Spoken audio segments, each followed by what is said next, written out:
Hi everyone. So in this video, I'm going to show you how to use the Marvel app, which we're going to use for our app project, where you're going to get to actually design what the app looks like and kind of how it works, which is really cool. And so on the screen right now, you can see the Marvel app, and hopefully you watch that little tutorial. Make sure that before you do anything that you've signed in, like the directions said yesterday. It's the only way that you're going to be able to turn in and save your project is if you've signed in and created an account. Okay, so I'm going to create a project, and then it's going to give you some screen options. Since we're using iPads, I'm going to click on iPad screen. And then at the top there, you can name your app. So whatever that you said that your app's name was, that's what you're going to type there. For my app idea, I came up with you tell the app like where you're going, where you're driving, and it makes a music playlist that's the exact length of your car ride. I thought that was pretty clever. And so the name I picked was Perfect Timing, which I also thought was pretty clever. Okay, and so here we go. All right, and so this is kind of like your workspace area, and so you're going to see that as we go. So one thing that you're going to want to do is up at the top where it says the name of my app, so Perfect Timing. I'm going to click that little arrow, um, and it says tap to add your own app icon. So yesterday, one of the things you had to do for your project was create an app icon, and that's what you're going to add there. Okay. Okay, so what we're gonna do now is actually put the app together, and it's kind of done in slides. It's like the different screens that you see while you're using your app. So in the bottom left corner, there's a plus sign, so I'm gonna select that.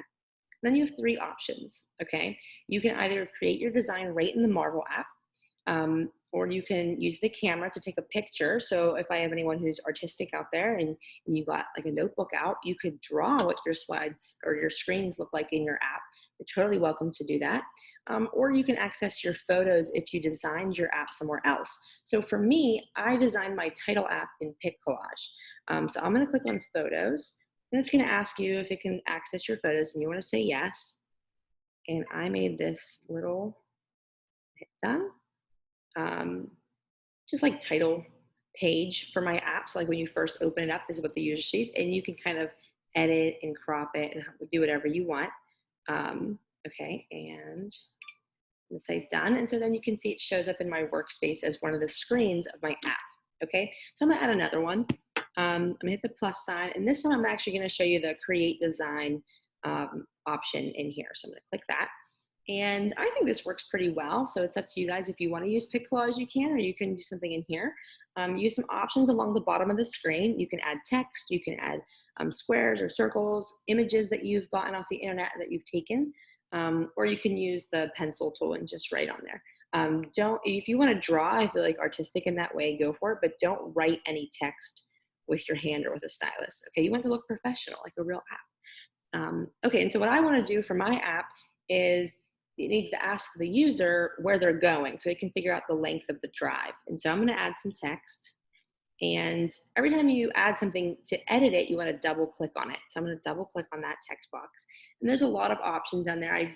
Go ahead and mess with them all and see what they are. You can change the font.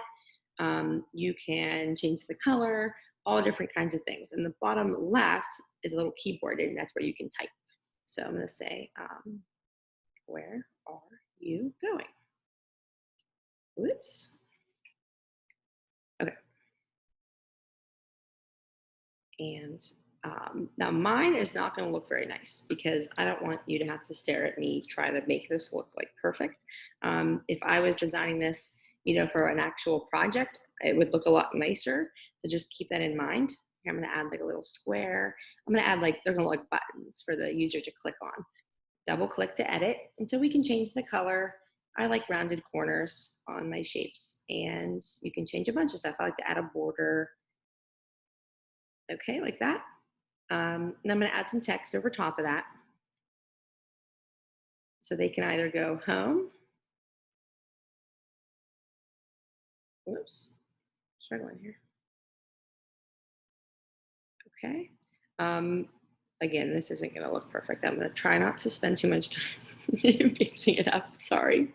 Okay, and then you add a new shape. It actually duplicates the last one you made, which is like super useful. I'm going to add another text box. Whoa. And that's going to say work. So they can either select that they're going home or that they're going to work. Okay. And again, Don't judge me. This is not going to be perfect. Oh my gosh, it's driving me crazy. That's not centered. Okay, it's not gonna bother me. Okay, and so that you can add more, you can add pictures. You want it to look nice. Okay, so just keep that in mind. But I'm gonna be done with this slide just to show you the next steps. I'm gonna hit done. And you can see it's added to our workspace, and you're going to have at least 4 slides there. I would say you're going to have definitely more than 4, but you see how it goes. You have to ask the user for your inputs or get the inputs in some way, and you definitely have to have a slide that says the output, like what the app actually does at the end. Okay, but this is like the coolest part of the Marvel app is that you can link these together and make the buttons actually work. So you can see on my title screen, I say click here, and I'm going to actually make that so when people run your little mock-up of an app, when you click there, it will actually do it. And so what you're going to do is you're going to select, I'm going to pick on my title screen. Okay, and it's going to bring this up and it says tap add link to link your design. So at the top corner, it says add link. And it gives you this like clear blue box. And you want to put that wherever you want the user to be able to click. So if they click anywhere in that area, I want it to work. Okay, and then I'm going to say link to image. And then you're gonna pick what slide you want to show up when they click there. So I want it to go to this next. And what's really neat is it has all these transitions at the bottom. So you can kind of mess around and see which ones look cool. I'm gonna try fade because I don't know what that is and I'm interested. Okay, and I'm gonna hit done. You can do multiple of those on the same slide to go to different places. And then I'm gonna actually play my app and so that we can see it working. So in the bottom right corner, there's a play button. Okay, it's telling me to rotate because I picked portrait on mine. Okay, and now only if I click on the click here spot, because that's where I linked it, it's going to take me to the next slide. And then you're going to keep doing that. You're going to add links to this one to take you to other slides. Okay, and that's kind of how it works. To get out of this, you have to press and hold so that you can exit. Okay, and so that's how the Marvel app works. If you have any questions at all, make sure that you reach out to me or Miss Kearns. And also remember that this is the largest part of your grade for the project. And we're really hoping to see some really cool apps. You could do a lot with this Marvel app. And so we're looking to see like what kind of cool stuff and what creative things that you guys come up with. So keep that in mind. Remember, I like to say that just doing the minimum requirements doesn't mean that you get the maximum grade. And that means that if you just do the bare minimum, you shouldn't expect to get a very good grade on it. We're looking for you to try your hardest and come up with something really awesome. And then in the future, we're hoping that we can share these with each other and maybe have a vote on what we think the best app was. Okay, so good luck. I'm hoping to see some really cool stuff and make sure you reach out to your teacher if you need any help.